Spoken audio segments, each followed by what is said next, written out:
on Sky News Business. This is Business Class. Hi, I'm James Wilkinson and welcome to Business Class. This week's show is coming to you from the Adelaide Convention Centre, which this week is playing host to the biggest tourism expo in the country. Before we find out more about Australian Tourism Exchange, here's this week's travel news. Virgin Australia has announced new trans-Tasman flights following the ending of the airline's partnership with Air New Zealand. From October 28th this year, Virgin Australia will commence up to 5 flights a week between Sydney and Wellington, as well as up to 4 flights a week between Melbourne and Queenstown. Virgin Australia will also make a number of schedule changes at the same time on flights to and from Auckland.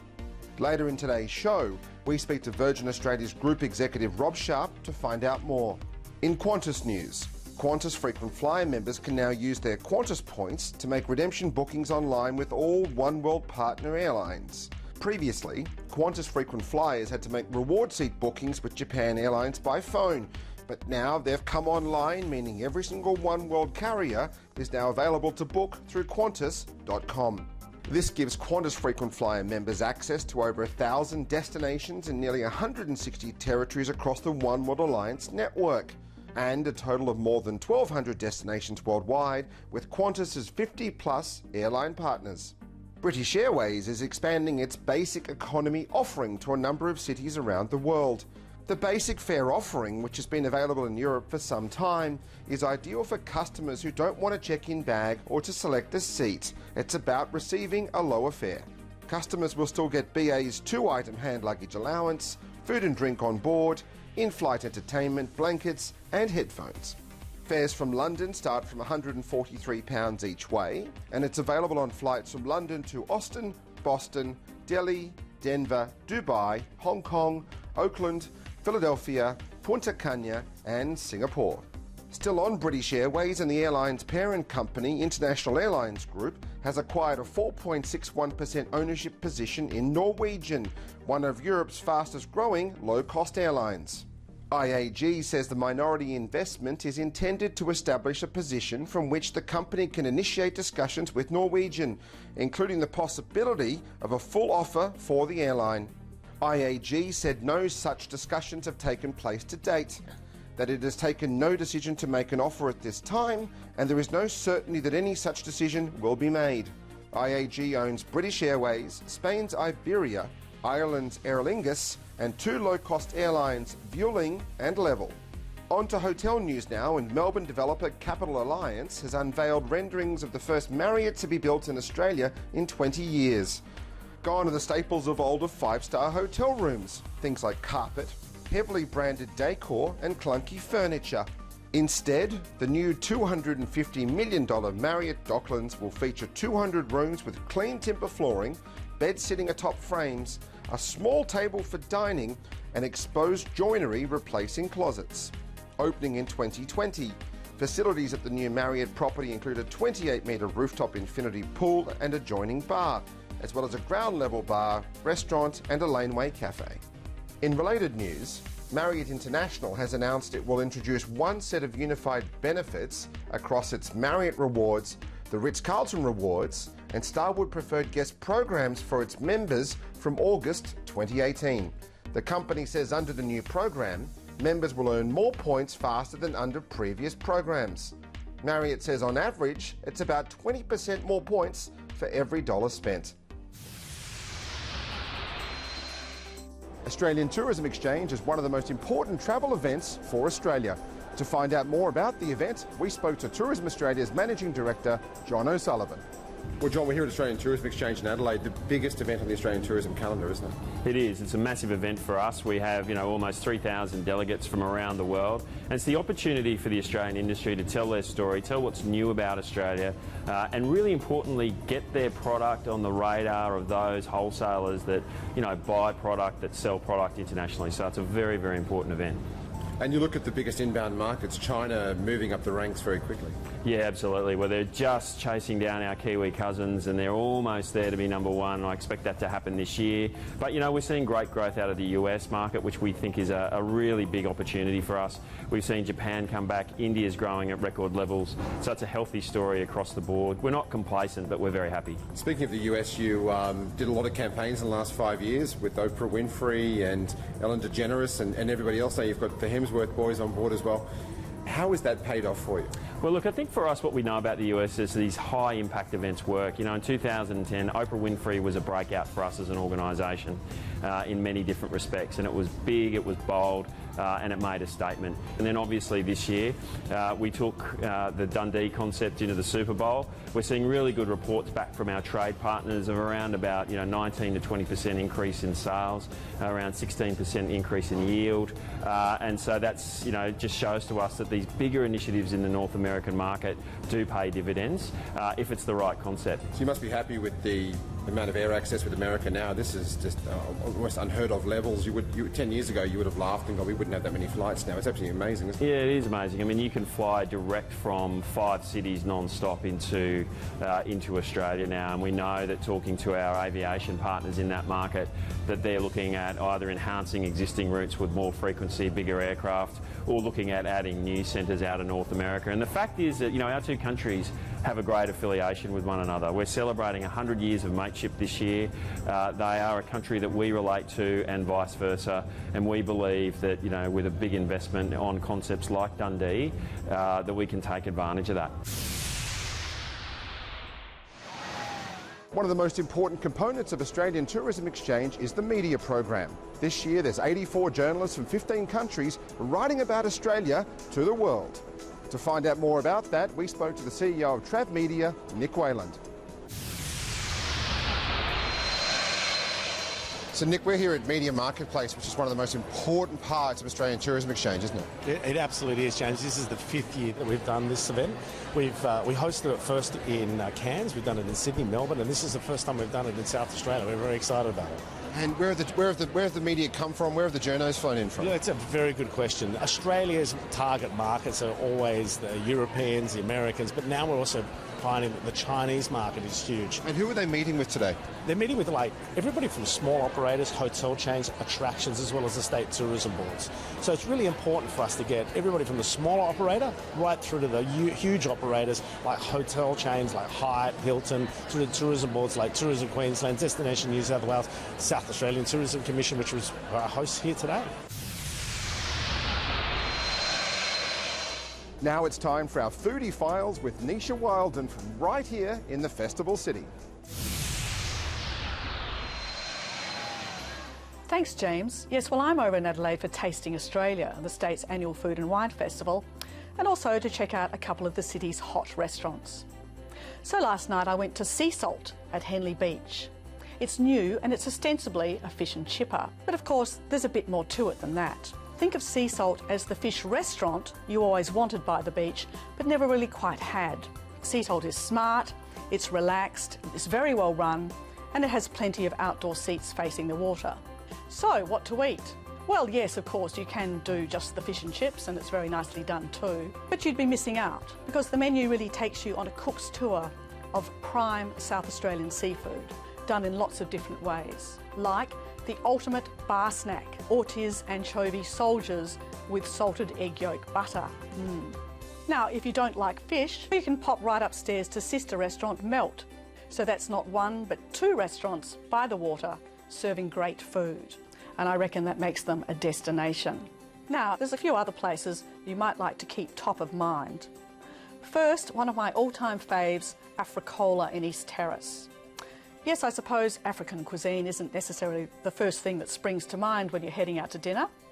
But trust me, because Africola continues to scoop all the awards that matter in Adelaide: best food, best service and best all-round good times. Now, just down the road from Africola is the big double header from one of Australia's most high-profile chefs, Jocks on Frillo. His upstairs fine diner Orana, I think, has similarities to Africola in that it's managed to achieve what many people would have said was impossible just a few years ago. It's high-end, It showcases native ingredients, and it's been an astonishing critical and commercial success. But if you're not up for the big tasting menu and the big night out, well then just pop downstairs to Jock's Bistro. It's pretty much the same ideas as upstairs, all those wonderful native ingredients, but in a more relaxed and affordable context.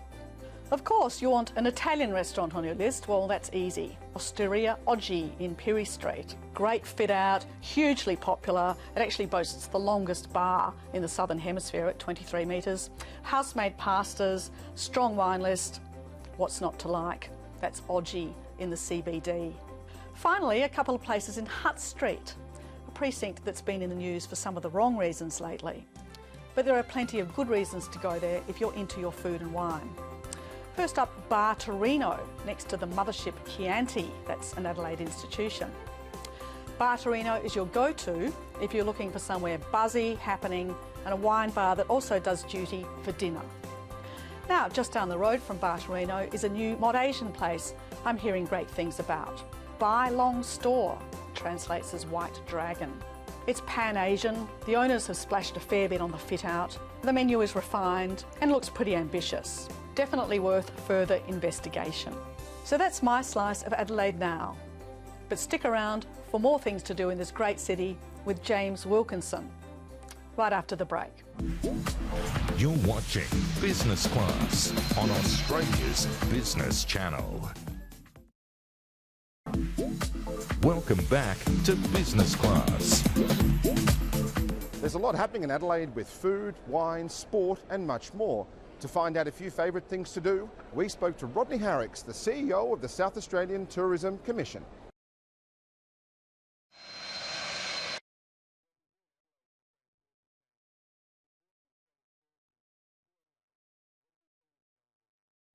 Look, the opportunity to have the Australian Tourism Exchange here is absolutely paramount for our industry. There has been so much change in South Australia, and this is a real opportunity to show our experiences.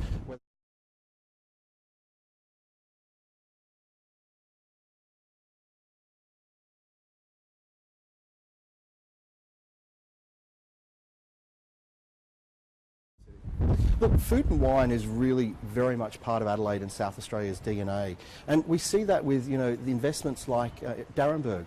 I think this is a great example of how they're using the cellar door experience to showcase their wine. So food and wine is very much, it's a key part of our selling, the way in which we position our state, because it is our hero. What we're seeing out of markets like Asia is they really want to come to where is the food from? What's the DNA of what I'm eating and what I'm drinking? And this is absolutely crucial, and this is something that South Australia owns so strongly. Look, the Adelaide Oval, just over my shoulder here, has been an amazing asset. It's situated right in the heart of the city. What it does is, when there's an event on, is we see this flow through of people before an event and after an event. A lot of people say, oh, well, it's just in Adelaide. The fact is, it's a catalyst to bring people here. Sporting events are absolutely crucial.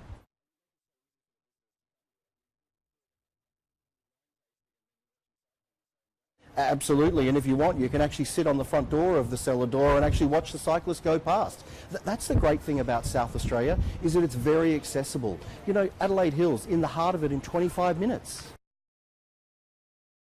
Look, we've seen major growth in air access into South Australia. China Southern, just in December 2016. We've got Qatar daily, Emirates daily. We've seen Air New Zealand upscale to a Dreamliner. So the capacity is coming, and we're seeing the growth in our international visitation.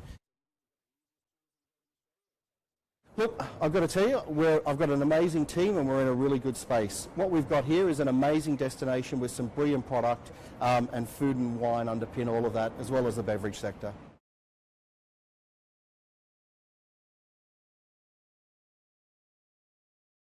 Favourite things to do in Adelaide? You can have lunch up in the lane, 25 minutes here from the centre of the city. Again, the wine regions, McLaren Vale, 45 minutes. Or if you want something a little bit adventurous with the family, you can go down to Glenelg, again, a tram ride from the centre of the city and be swimming with the dolphins. Adelaide is a very accessible and doable destination, and that's what we're seeing from visitors. They love how they can do so much in a short amount of time. One of the major sponsors for Australian Tourism Exchange is Virgin Australia. To find out more about what the airline's up to at the moment, we spoke to Group Executive Rob Sharp. Yes, it's very exciting. We're upping the ante across the Tasman, and today we announced some increased frequencies to support our key business traffic from Sydney to Auckland, moving up to 3 times a day, and Melbourne up to double daily. We're also announcing a couple of new routes, Sydney, Wellington and Melbourne to Queenstown. In fact, that route will have the only business class on the market.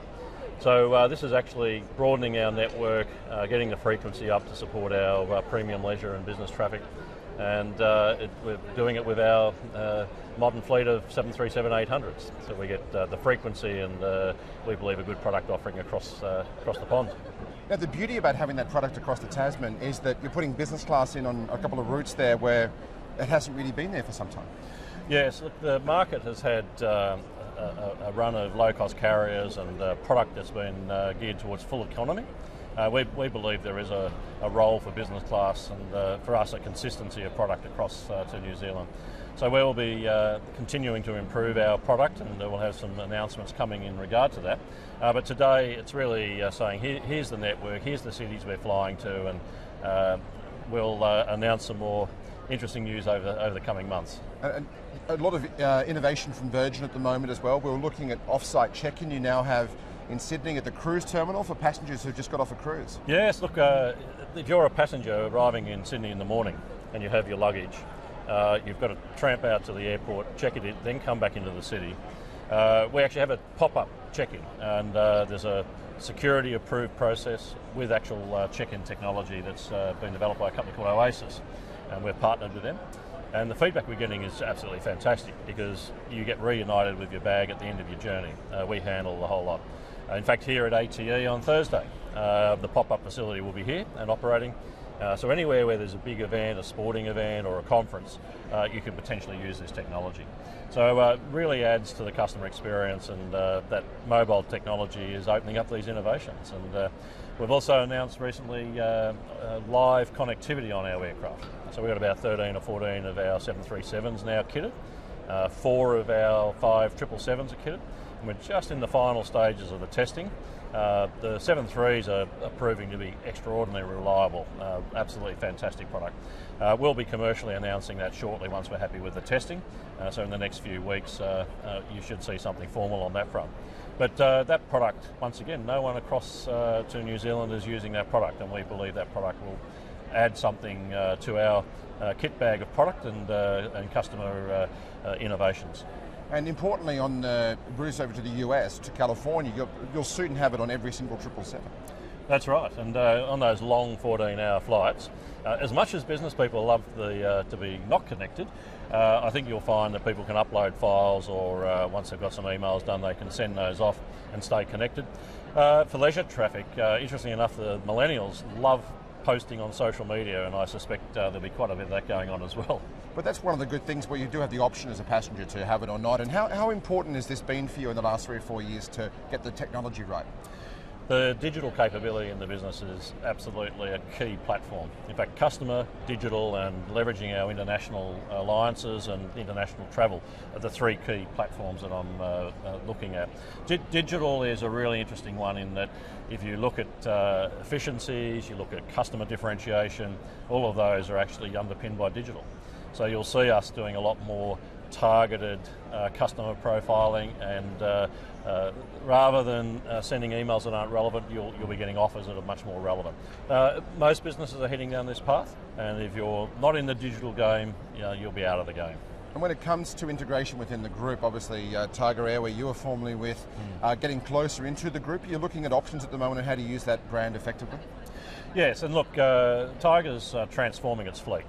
It has a number of 737s now, and as those aircraft are coming into the Tiger business, they're launching new slimline seats, new cabin refreshers. They've also got a Wi-Fi on board, so there's a really good refresh product. That's their focus at the moment, is getting through that transition. They're big exercises, but we do work closely with Tiger, and our network teams collaborate in terms of network and where we fly. So good to have that option then again. And the other side of things, you've Economy X has been rolled out through the 737s on Virgin as well. Economy X, really unique domestic product, getting great feedback on it. It's another way of actually adding a little bit of fringe benefit, if you like, to an economy trip. You get the premium boarding, a little bit extra room to put your bags on, about 40% extra leg room, which for me is really critical. And the uptake has been ahead of our expectations, so we're very happy with that particular product. And in a few weeks' time, you're off on Sydney, Hong Kong, and helping Virgin Atlantic connect passengers through to London again. Yes, that's right. It's almost back to the future, but they're a great partner. I remember back in the 80s, people would connect over Hong Kong up to Europe, and we're really bringing that back. Melbourne, Hong Kong has gone very well for us. It's been the brand and the product's been well received. The business market in Sydney is what we're targeting with premium leisure, and we've only just gone on sale, commenced July. We think this will be very good product for us. Connecting over London. In fact, Virgin Atlantic come back through New York and LAX, so you can actually do it around the world on a Virgin brand. So we think that connectivity will go down very well. Now it's time for some of our favourite experiences in Adelaide. A must-do in Adelaide is the D'Arenberg Cube, set in McLaren Vale, only 40 minutes from the CBD. It's the brainchild of winemaker Chester Osborne, who 15 years ago thought Adelaide needed a wine experience that went well beyond just the cellar door and restaurant concept. Each of the 5 levels have been carefully designed to entice and excite the senses, including features such as a wine sensory room, a virtual fermenter, a 360-degree video room, and alternate realities museum. The food is innovative and eclectic, while the wine list boasts more than 70 styles. Now, if you're time poor in Adelaide but still want a fine wine tasting experience, check out the home of Penfolds, McGill Estate, just 15 minutes from the city. Dating back to 1844, it's one of the world's few urban vineyards. It's been known to make some of the finest and most sought-after wines in the world, including the Grange Collection, which dates back to the 1950s. And visitors on a budget can enjoy a full-range tasting for only $10. For the more expensive palates, you can spend upwards of $20,000 a bottle for a rare vintage of Australia's most famous wine, Penfolds Grange.